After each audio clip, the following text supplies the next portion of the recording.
Tollywood hero Nikhil Siddharth టీడీపీలో చేరారు. నిఖిల్కు TDP జాతీయ ప్రధాన కార్యదర్శి నారా లోకేష్ కండువా కప్పి పార్టీలోకి ఆహ్వానించారు.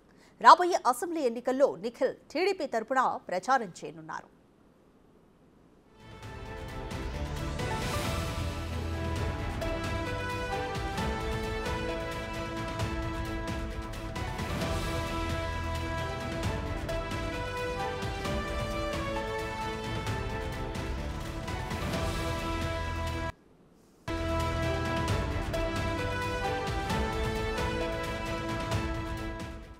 కంప్లీట్ డీటెయిల్స్ మా ప్రతినిధి శివ అందిస్తారు.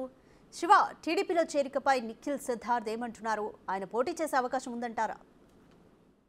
మొత్తం మీద చూసుకుంటే సినీ నటుడు హీరో కార్తిక్ ప్రేమ్ సిద్ధార్థ నిఖిల్ సిద్ధార్థ కొద్దిసేపు క్రితమే నారా లోకేష్ సమక్షంలో తెలుగుదేశం పార్టీలో చేరారు. నారా లోకేష్ ఆయనకి పార్టీ కండువా కప్పి సాదరంగా ఆహ్వానించారు. అయితే ఆయనైతే ప్రస్తుతానికి ఎక్కడా కూడా పోటీ చేయడానికి అవకాశం లేదని చెప్పి కూడా ఆయన చెప్తుంది. ప్రస్తుతానికైతే తెలుగుదేశం పార్టీ తరఫున తెలుగుదేశం పార్టీ అలాగే బీజేపీ జనసేన కలిసి పోటీ చేస్తున్న నేపథ్యంలో కూటమి విజయం కోసం తన శక్తి మేర కృషి చేస్తాను, నాకు అవసరం ఉన్న చోట రాష్ట్ర వ్యాప్తంగా టీడీపీ జనసేన బీజేపీ తరఫున ప్రచారం చేస్తానని చెప్పి కూడా ఆయనైతే చెప్పారు. ప్రస్తుతానికి సంబంధించి ఆయన పోటీ చేయాలని చెప్పి కొన్ని సీట్ల నుంచి ఆశిస్తున్నప్పటికీ ఇప్పటికే తెలుగుదేశం పార్టీకి సంబంధించిన జాబితా మొత్తం కూడా పూర్తయిన నేపథ్యంలో ప్రస్తుతానికి అవకాశం లేనట్లు కూడా ఆయన కూడా భావించినట్టు తెలుస్తా ఉంది. అయితే ప్రస్తుతానికి మాత్రం ఆయన ఎటువంటి అన్కండిషన్ గానే పార్టీలో చేరినట్లు కూడా టీడీపీ నేతలు అయితే చెప్తా ఉన్నారు. కానీ ఈ ఎన్నికల్లో రాష్ట్ర వ్యాప్తంగా కూడా తెలుగుదేశం పార్టీ విజయం కోసం ఆయన ప్రచారం చేస్తారని చెప్పి టీడీపీ శ్రేణులు అయితే చెప్తా ఉన్నారు. ఆయన కూడా తెలుగుదేశం పార్టీకి సంబంధించి గెలుపు కోసం తన శక్తి మేర కృషి చేస్తారని చెప్పి చెప్పడం జరిగింది. ఆయనతో పాటు మరి కొంతమంది